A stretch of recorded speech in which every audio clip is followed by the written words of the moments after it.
This is the popular Sukhumvit neighborhood of Bangkok.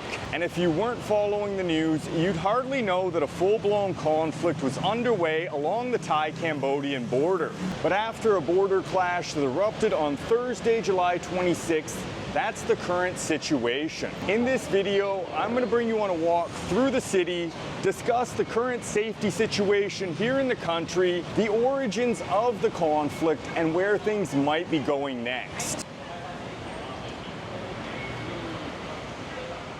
The dispute centers on the ancient Hindu temple of Preah Vihear, perched on a cliff top at the edge of the Dong Rake mountain range. This is a contested border zone and a source of recurring conflict and tension between the two neighbors. The origins stretch back more than a century to an era when nearly all of Southeast Asia was carved up by European colonial powers. Burma, Malaysia, and India were under British rule. Cambodia, Laos, and Vietnam became part of French Indochina.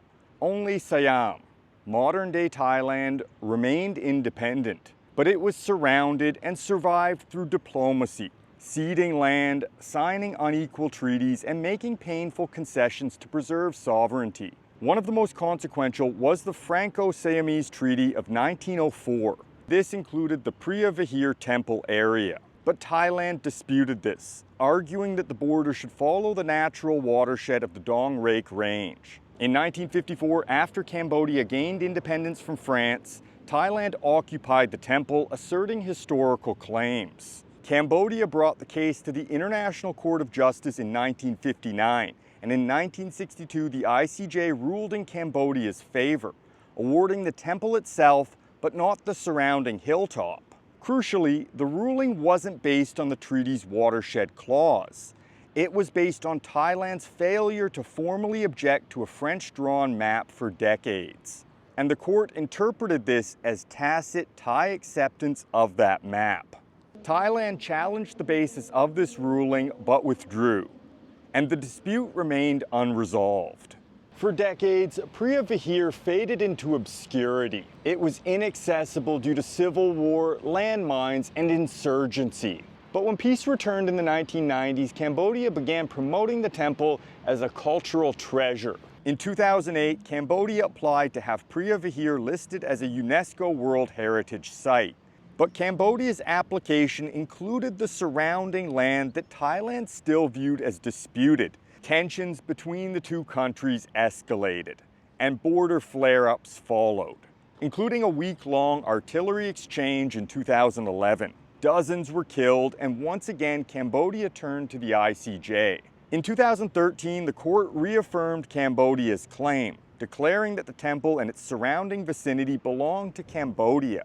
Again, Thailand disagreed. Fast forward to 2025. On May 28th, Thai and Cambodian patrols encountered each other in a disputed jungle area near Preah Vihear. No one knows who fired first, but by the time it was over, one Cambodian soldier was dead. The Thai Prime Minister Paetongtarn Shinawatra had only been in office for 9 months, and to calm the situation, she placed a call to Hun Sen, Cambodia's long-serving former leader. But the move backfired. Hun Sen leaked the call, first excerpts, and then the full transcript. In it, Shinawatra referred to him as uncle, offered cooperation, and criticized a Thai military commander as being too aggressive. The leak caused outrage and protests erupted in Bangkok. Critics accused her of weakness, of undermining Thai sovereignty and the military. And on July 1st, Thailand's Constitutional Court suspended her for possible ethical misconduct. The government was thrown into chaos just as the border crisis deepened. And one question remains. If Paetongtarn was seeking to de-escalate the crisis, why did Hun Sen leak the phone call? In Phnom Penh, Hun Sen's son, Hun Manet, became prime minister in 2023. It was a dynastic handover of power, as Hun Sen had effectively ruled Cambodia since 1985. Elections were held in name, but opposition parties were suppressed, and international observers widely criticized the process. And some analysts believe that appeals to nationalism may be an effort to bolster his legitimacy. But other analysts suggest economic motives, especially Thailand's recent push to legalize casino gambling. a move that could threaten Cambodia's border casino economy. Whatever the motives, the fallout is clear. Diplomatic ties collapsed and negotiations stalled. On July 17th, 3 Thai soldiers were maimed by a landmine near Chong Bok.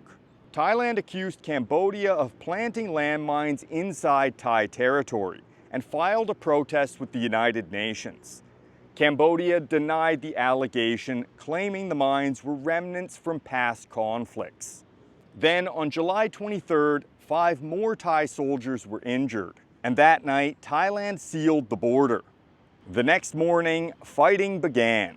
Each side gives a different version of events, but by nightfall, 11 Thai civilians were dead, including an 8-year-old boy. And Thailand alleges war crimes were committed when Cambodian artillery reportedly struck residential areas, including a gas station and a hospital. Thailand responded with F-16 airstrikes on Cambodian military positions, but casualties remain unconfirmed on the Cambodian side. At the time of this recording, fighting is still ongoing, but it's localized to a very small region along the Thai-Cambodian border. On paper, Thailand holds a significant advantage in the conflict. Its population is 5 times larger. Its military budget is 7 times greater. Its air force and army are far better equipped.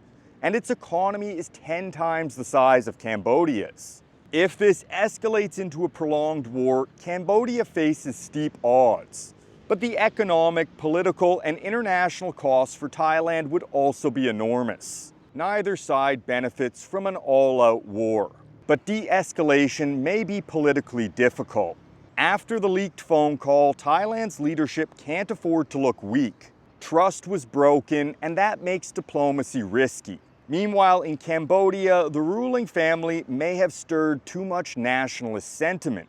Backing down could look like defeat. Cambodia has announced plans to return to the International Court of Justice, seeking clarification on remaining disputed zones. But Thailand has refused, arguing that the ICJ lacks jurisdiction, and expressed that the dispute must be resolved bilaterally. Malaysia, a fellow ASEAN member, has proposed a ceasefire. And if history is any guide, this may be the most likely outcome. In 2011, after a similar conflict, both sides ultimately pulled back from the brink, returning to frozen lines and a tenuous peace. But for now, the conflict is ongoing. If you're traveling in Thailand, avoid the Cambodian border area altogether. But as you can see, life here in Bangkok is continuing as normal. From Bangkok to Phuket and Chiang Mai, Koh Samui and Pattaya, the major tourist areas are far from the fighting. Flights and public transport are running normally, and no travel advisories have been issued for these regions. If you've got any questions, drop them in the comment section and I'll do my best to keep you updated.